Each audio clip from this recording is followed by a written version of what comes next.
우리는 갈라디아서 결론 부분에 들어왔습니다. 이제 다음 주면 갈라디아서가 끝납니다. 그래서 갈라디아서 마지막 설교를 하고 길지 않을 겁니다. 1장부터 6장까지 한번 다 같이 성경 말씀을 읽을 겁니다. 말씀을 읽어야 믿음이 자라요. 믿음이 자라야 하나님을 더 경험할 수 있습니다. 그래서 그 제일 첫 단계는 성경을 읽는 겁니다. 그래서 다음 주에는 갈라디아서 1장부터 6장까지 처음에 갈라디아서를 시작할 때 말씀드렸던 것처럼 다 끝나고 나면 갈라디아서를 함께 읽겠습니다. 그러니까 성경을 가져오시고요. 그리고 눈이 어두우신 분들을 위해서 성경을 크게 복사해 놓아서 다음 주에는 다 같이 성경을 읽겠습니다.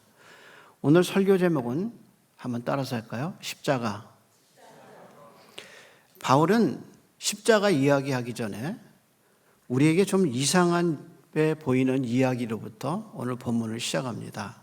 11절 말씀인데 내 손으로 너희에게 이렇게 큰 글자 쓴 것을 보라 라고 얘기합니다. 그러니까 사도 바울이 갈라디아서는 대필하지 않았고 자기 손으로 썼다는 거예요. 그리고 손으로 쓸 때 자기가 크게 글자를 써서 갈라디아서를 썼다 이렇게 지금 6장에서 얘기하고 있는 겁니다. 학자들 중에는 이걸 사도 바울의 시력과 연결해서 해석하는 분들이 있습니다. 바울은 이미 갈라디아서에서 자기 몸에 질병이 있다고, 육체에 약함이 있다고 얘기했습니다. 그리고 그 약함을 갈라디아 교인들이 시험 들 수 있을 정도로 자기 몸에 심각한 질병이 있다고 얘기했습니다. 그런데 아마도 본문의 큰 글씨가 사도 바울의 시력과 관련이 있어서 사도 바울이 큰 글자를 써서 얘기했다라고 해석하는 분들이 있습니다. 일리가 있는 해석같이 보이는데요. 갈라디아서 전체를 놓고 보면 그렇게 맞는 해석은 아닙니다. 사실 모든 언어에는 온도라는 게 있습니다. 그래서 그 글을 보고 따뜻하게 느껴지기도 하고 차갑게 느껴지기도 하는데 갈라디아서를 쓴 사도 바울의 언어는 따뜻합니다. 그런데요, 따뜻한데 냉철하고 솔직하고 정직합니다. 그래서 바울은 이미 1장에서 갈라디아를 쓰는 자기의 마음을 이미 1장에서 얘기했습니다. 1장 20절인데 아주 솔직하게 이렇게 얘기했습니다. 보라, 내가 너희에게 쓰는 것은 하나님 앞에서 거짓말이 아니다 그랬어요. 그러니까 바울은 갈라디아서 1장을 쓰면서 내가 앞으로 하는 얘기들은 하나님 앞에 절대로 내가 거짓말하지 않는다. 내가 솔직하고 정직하고 진리를 내가 얘기한다라고 1장에서 시작을 했습니다. 그래서 바울의 언어는 진실해요. 그는 숨기지 않고 자기 몸에 질병까지 얘기했습니다. 그리고 그것이 사람들에게 시험을 줄 수 있는 가능성이 있다고도 자기는 고백했습니다. 그런 자기의 약점도 숨기지 않고 다 얘기했습니다. 그러기에 그는 진실을 말했고 그의 언어는 무겁고 때로 듣는 사람이 아프게 느낄 수 있습니다. 그래서 바울은 갈라디아 교인들에게 진실을 얘기하고 그들의 허물과 그들의 문제점을 지적했을 때 갈라디아 교인들은 아마도 아팠을 겁니다. 그래서 지금 갈라디아 교인들이 다른 복음을 따르고 있는 그들의 잘못을 숨김없이 얘기하고 1장부터 시작하다 6장에서 지금 맨 마지막에 뭐라고 얘기하느냐, 자기가 크게 큰 글씨로 썼다고 얘기합니다. 그러니까 큰 글씨로 쓴 이유가 뭐냐, 혹시 너희들 중에 못 보는 사람이 있을까 봐 내가 큰 글자로 너희 모든 사람이 볼 수 있게 꼭 봐라, 꼭 이거는 봐라, 그리고 큰 글자로 썼다고 얘기하는 관점에서 보면 사도 바울이 큰 글자라는 말을 강조한 것은 바로 강조법입니다. 여러분 이거 반드시 아셔야 합니다 하고 강조한 게 큰 글자라는 거예요. 그렇다면 바울이 이 큰 글자로 다시 한번 갈라디아서를 나가기 전에 강조하고 싶은 진리가 무엇이었을까? 그것은 두 가지로 봅니다. 근데 이 두 가지가 어쩌면 갈라디아서의 전체를 다시 한번, 전체 진리를 다시 한번 요약한 겁니다. 왜 그렇잖아요. 글을 쓸 때, 논문 쓸 때 맨 마지막에 자기가 이 논문을 쓰는 이유를 처음에 밝혔다면 논문 전체의 맨 마지막 부분은 그 논문의 중요한 부분을 다시 요약하고 논문을 나간단 말이에요. 그런 것처럼 사도 바울이 1장부터 6장 10절까지 갈라디아서에서 가장 중요한 두 가지 진리를 갈라디아서를 끝내면서 큰 글자로 여러분 이거는 반드시 아셔야 합니다 하고 강조하면서 지금 11절부터 지금 16절까지 썼다는 겁니다. 그렇다면 사도 바울이 그렇게 강조하고 싶은 두 가지 진리가 뭐냐? 첫째는 육체의 자랑입니다. 12절 한번 볼까요? 12절입니다. 12절 13절에 이렇게 얘기하죠.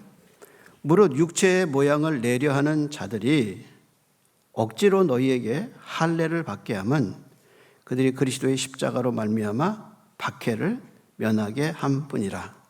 할례를 받은 그들이라도 스스로 율법을 지키지 아니하고 너희에게 할례 받게 하려 하는 것은 그들이 너희의 육체로 자랑하려 함이라. 그래서 언뜻 봐서는 무슨 얘기인지 잘 모르죠. 이게 육체의 모양이 뭐냐? 육체의 모양이 할례 받게 하는 거거든요. 그 사람들이 할례를 받게 한 이유가 뭐냐? 그 사람들이 그리스도의 십자가로 말미암아 박해를 받는 것을 면하게 하려 함이라 그랬어요. 그리고 그렇게 할례를 시키면서 자기네는 율법을 지키지 않아요. 그러면서 할례 시키는 것을 뭐라고 자랑하냐면 내가 그 사람들을 할례 받게 했다라고 자랑한다는 거예요. 누가? 거짓 교사들이.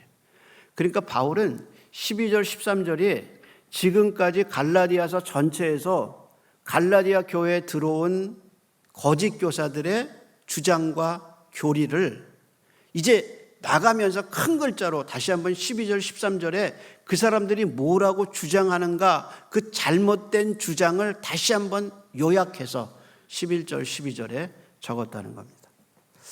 그렇다면 여기서 바울이 말하는 육체의 모양은 할례 받게 하는 건데 이 사람들이 와서 할례 받게 한 이유가 뭐냐면 예수님의 십자가의 박해를 면하게 하려 합니다. 자기는 그거 싫어가지고 모세의 율법대로 아브라함의 할례를 받게 했다는 거야.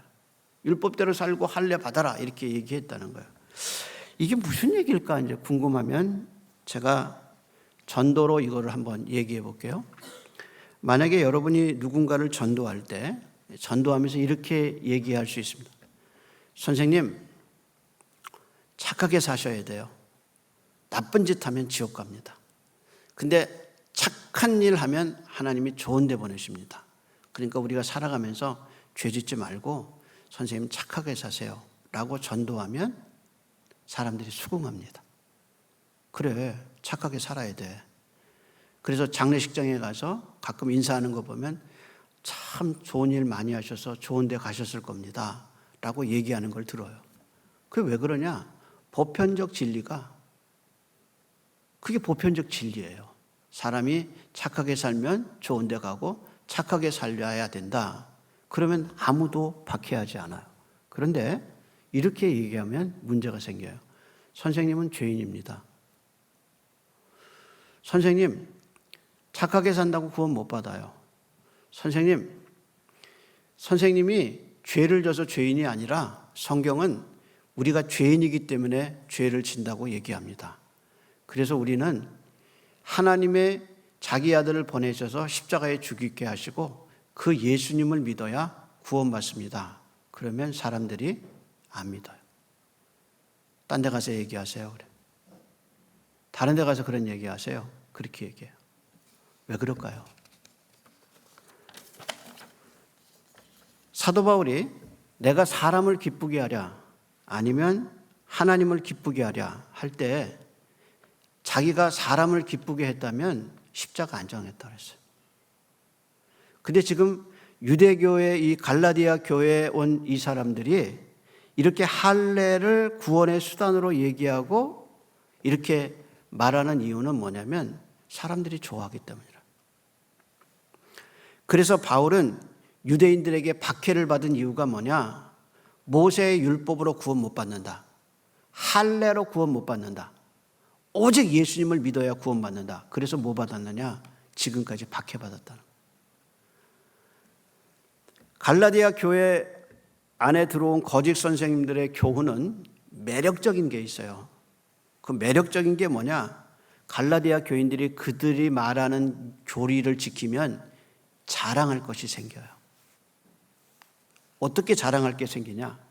당신 문화가 더럽고 당신 문화가 윤리적으로 참 문제가 많았어요. 그런데 갈라디아 교회에 들어온 거짓 유대 선생님들이, 교사들이 갈라디아 교인들에게 정결하게 사는 법을 가르쳐줘요. 이방인과 어울리지 않게 하기 위해서 음식을 구분해서 먹고, 그리고 모세의 율법대로 안식일을 지키고, 그리고 절기를 지키면, 그렇게 지키면 다른 사람하고 달라 보이는 거예요.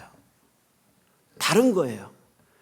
그래서 그렇게 살면 다른 사람이 보기에 저 사람 경건하다라고 생각할 수 있는 매력적인 요소가 갈라디아 교회에 들어온 거짓 선생들의 교훈이에요. 이걸요, 십계명으로 한번 비추어서 한번 생각해 봅시다. 자, 십계명을 지키려면 가정의 순수함을 유지하기 위해서 남편과 아내가 간음하면 안 돼요.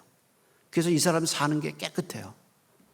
그리고 안식일을 지키니까 다른 사람하고 이 안식일날 지키는 게 사는 게 달라요. 아무것도 안 해요. 불도 안 켜요.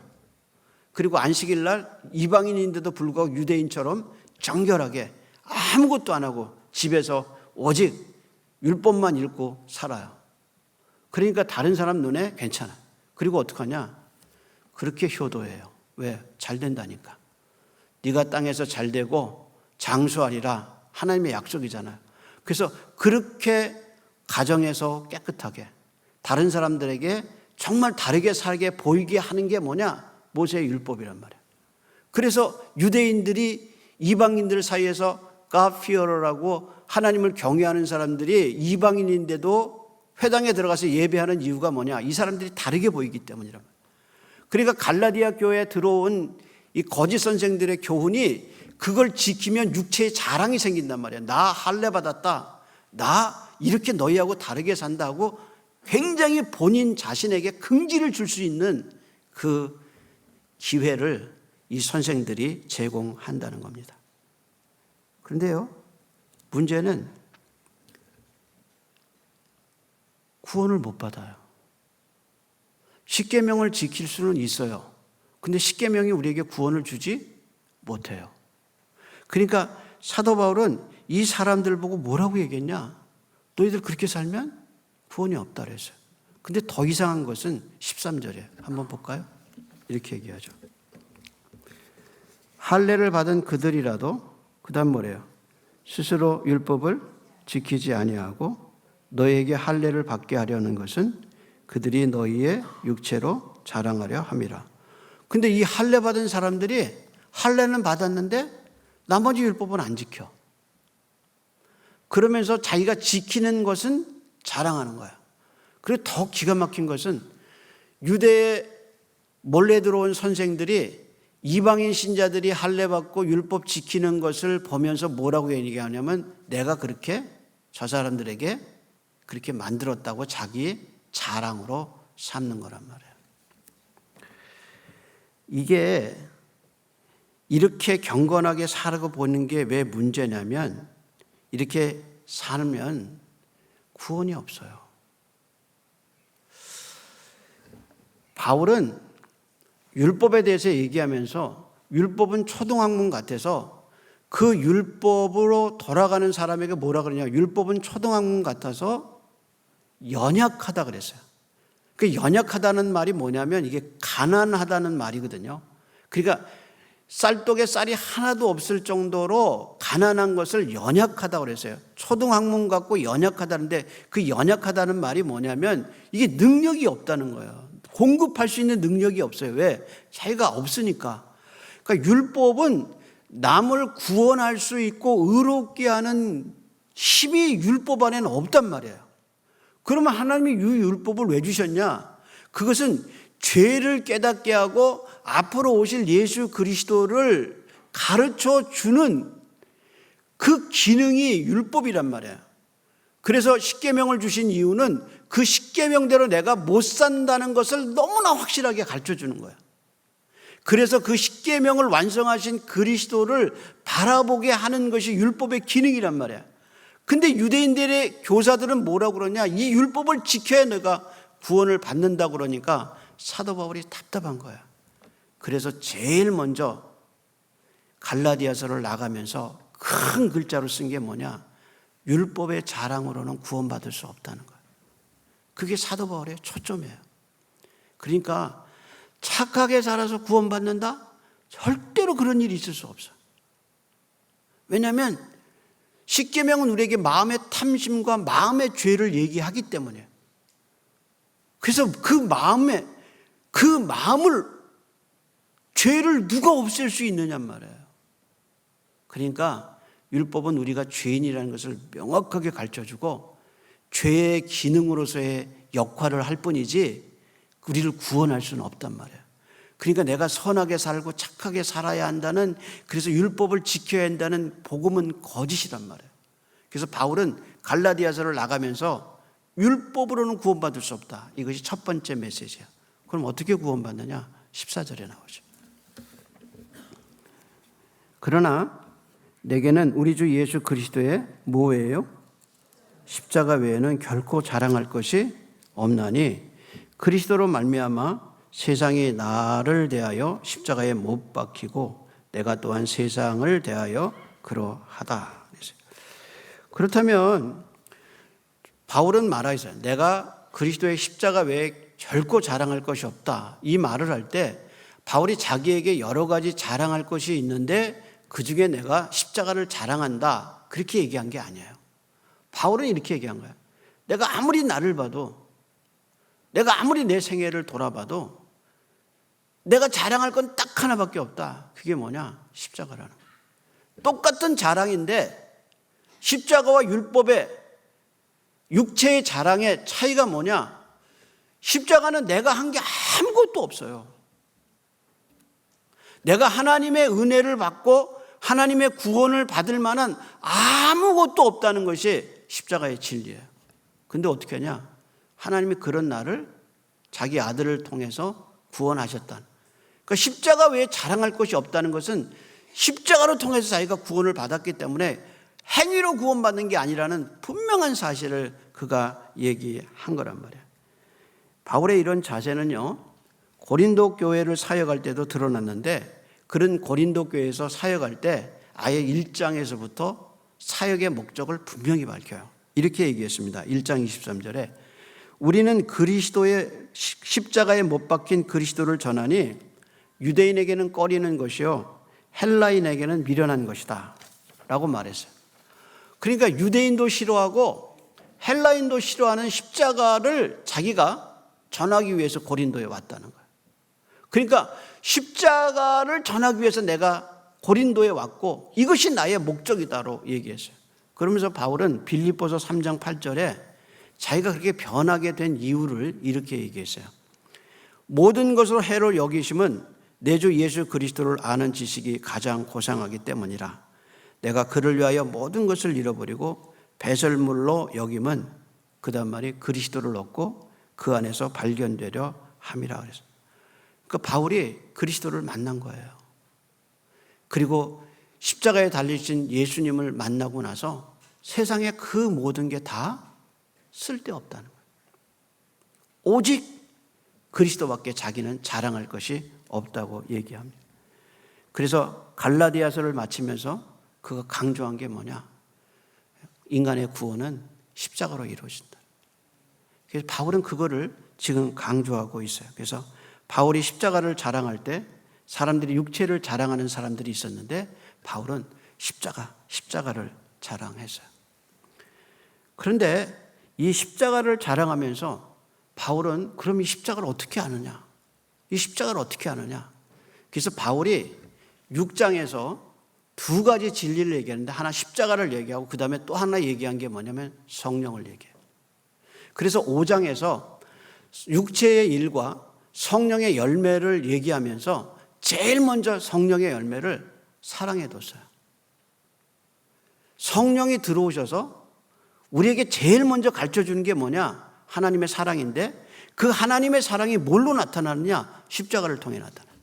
그래서 바울이 로마서 5장 5절에 우리의 소망이 부끄럽지 아니함은 우리 속에 주신 성령으로 말미암아 하나님의 사랑이 부어졌다 그랬어요.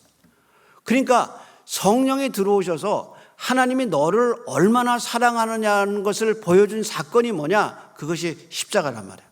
그래서 우리가 죄인 되었을 때 그리스도께서 우리를 위하여 죽으심으로 하나님이 우리에 대한 자기의 사랑을 확증한 사건이 뭐냐? 십자가란 말이에요. 그래서 십자가와 성령은 뗄래야 뗄 수 없는 동전의 양면 관계하고 똑같아요. 그 이유는 뭐냐? 성령이 없이는 십자가를 깨달을 수 없기 때문이에요. 그래서 사도 바울은 5장을 나가면서 십자가를 얘기하고 한 말이 뭐냐? 성령의 역사를 같이 얘기한 거예요. 그래서 갈라디아서의 주제는 두 가지예요. 십자가와 성령이에요. 이 두 개의 주제가 없이는 인간은 진리에 이를 수 없기 때문에 바울은 그렇게 얘기한 겁니다.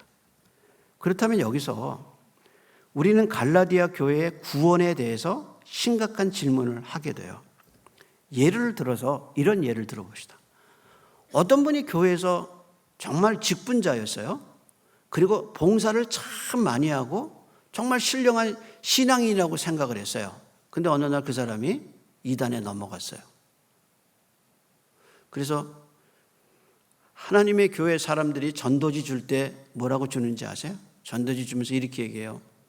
6월절 지켜야 구원받습니다. 그렇게 하고 전도지 줘요. 14만 4천 명에 들어가, 그래서 14만 4천 명에 들어가기 위해서 신천지로 옮겨요. 그럼 우리는 드는 의문이 뭐냐면, 아니 저 장로님이 심지어는 목사님도 넘어가니까, 아니 저런 사람들이 어떻게 이단으로 빠지지? 그럼 저 사람들이 그동안 얘기했던 거는 뭐지? 저 사람이 기도했고 선포했던 건 뭐지? 라고 생각하게 되는 거예요. 갈라디아 교인들이 그런 거예요. 너희가 믿을 때 성령 받은 것이 듣고 믿음에서냐 아니면 율법의 행위냐 물어봤어요. 그 말은 뭐예요? 그 사람이 성령 받은 것 같이 보였다는 거예요. 그러니까 우리는 갈라디아 교인들 사이에서 들어와서 거짓 교사들의 얘기를 듣고 주의를 안 지키고 어느 날 이 사람이 안식일을 지키기 시작해요. 어느 날 절기, 유월절을 지키기 시작해요. 유대인처럼 사는 거예요.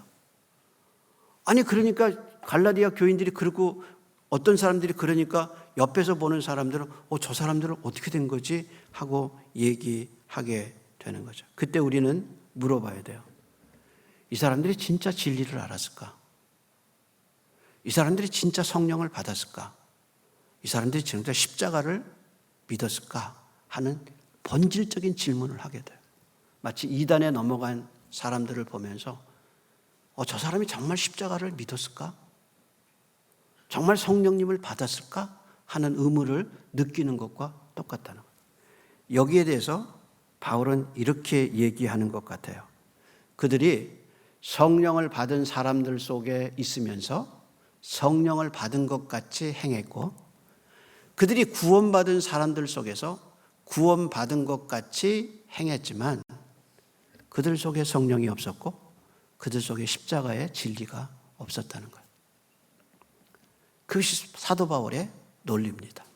그래서 바울은 고린도 전서에 이야기할 때 너희가 믿음에 있는가? 너희 자신을 시험해 보라고 얘기했어요. 따라서 우리는 갈라디아서를 나가면서 두 가지 질문을 우리에게 해야 합니다. 정말 내 속에 성령님이 계신가? 정말 성령님이 나에게 십자가의 진리를 가르쳐 주시고 있는가? 왜냐하면 구원받은 하나님의 백성을 하나님이 놓지 않기 때문입니다.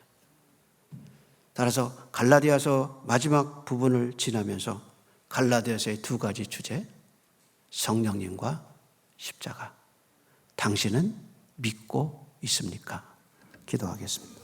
하나님, 재밌는 예화도 없고 우리의 귀를 이끌 만고 우리의 눈을 자극할 만한 감동적인 얘기가 없어도 진리를 듣게 해 주시옵소서. 하나님의 진리, 당신의 아들 예수 그리스도를 보내시고 그 예수님을 믿을 수 있도록 성령 하나님을 보내주신 그 진리의 이야기를 듣게 해 주옵시고 그 진리 안에 서게 해 주셔서 십자가와 함께 우리를 구원해 주신 하나님의 그 놀라운 사랑이 우리의 삶 속에 있다는 것이 믿어지는 아침이 되게 해 주시옵소서. 걱정과 근심과 두려움이 많은 세상 속에서, 이 죄악된 세상 속에서 지옥에 떨어질 수밖에 없는 우리 인생을 위해서 하나님의 큰 은혜가 나타났는데, 복음이 나타나고 예수의 십자가의 진리가 우리에게 임한 이 놀라운 은혜가 우리 성도들에게 있게 역사하여 주시옵소서. 이제는 우리를 사랑하사 십자가에 죽으시고 부활하신 우리 주님 예수 그리스도의 은혜와 그 아들을 통해서 우리를 구원해 주시고 아버지가 되어 주셔서 우리의 삶을 통치하시고 인도하시는 하나님의 변함없으신 사랑하심과 진리가 믿어질 수 있도록 우리 속에 들어오셔서 죄를 씻는 보혈의 능력을 믿게 하여 주시고 그리스도를 바라볼 수 있도록 힘 주시고 믿음 주시는 성령님의 역사가 오늘 예배한 모든 이들의 심령 속에 이제로부터 영원토록 함께 있을지어다. 아멘.